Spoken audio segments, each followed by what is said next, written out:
Okay, for today's analysis, I'll be doing a quick video on today's analysis.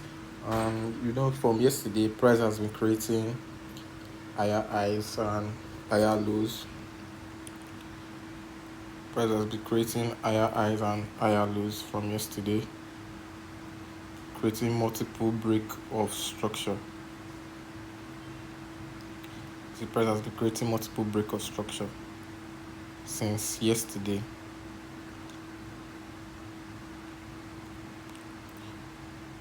And each time price creates a break of structure, it always leaves a breaker block or an order block below.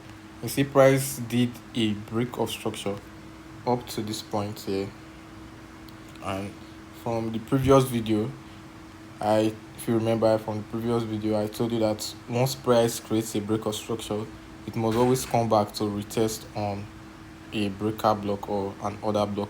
So from this point, price was supposed to retest back on the order block, then continue to go higher. But instead, price didn't do this. What price did was that price just move a little bit, just did a little pullback, which is this point. You can call it the inducement or your liquidity. So see, price did just this movement here. So that will automatically tell you that this order block below, the order block in this region, is valid. So I just mark that out. I mark that order block out. I was able to mark it so that I went down to the lower time frame, moved down to the 5 minutes. I've checked if the order block is there. You see, it's not actually visible there. So you have to go down, keep going down to lower time frames to be able to spot it until you find the order block. Say on 3 minute time frame, the order block is not visible there. So I move down to 1 minute time frame, and see on 1 minute time frame, you will be able to see the order block here.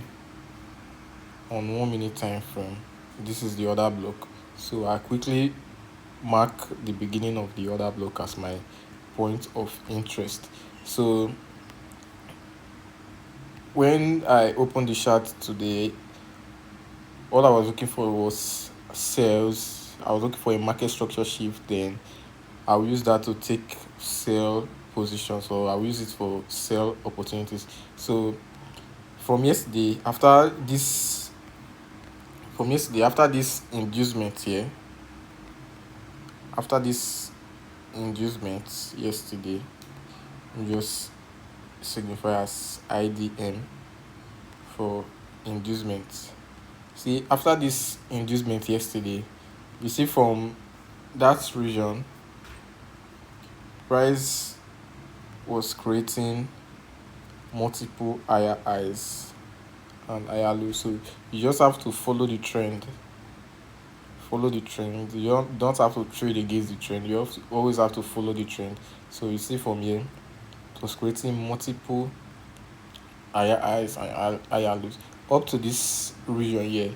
Then you see price suddenly came down, then broke below this previous low here. So that's to tell you there's a market structure shift, which I marked out here. This is the market structure shift, meaning price broke below the previous low.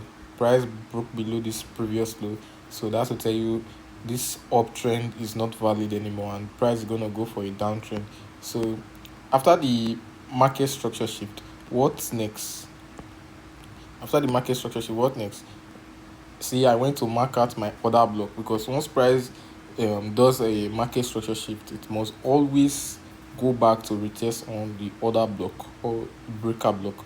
So you see, I quickly mark my order block at this point here. That's my point of interest. And you see, once the immediate price came in, tap into the order block, then it pushed down to take out the previous low liquidity. So I aim for this inducement, which is the liquidity. I took out as my first liquidity. So after that, you see price created a break of structure. In the process of taking down this liquidity as which is an inducement, price created a break of structure, meaning it broke below this previous low here. So after price broke below this previous low, what will we be looking for next?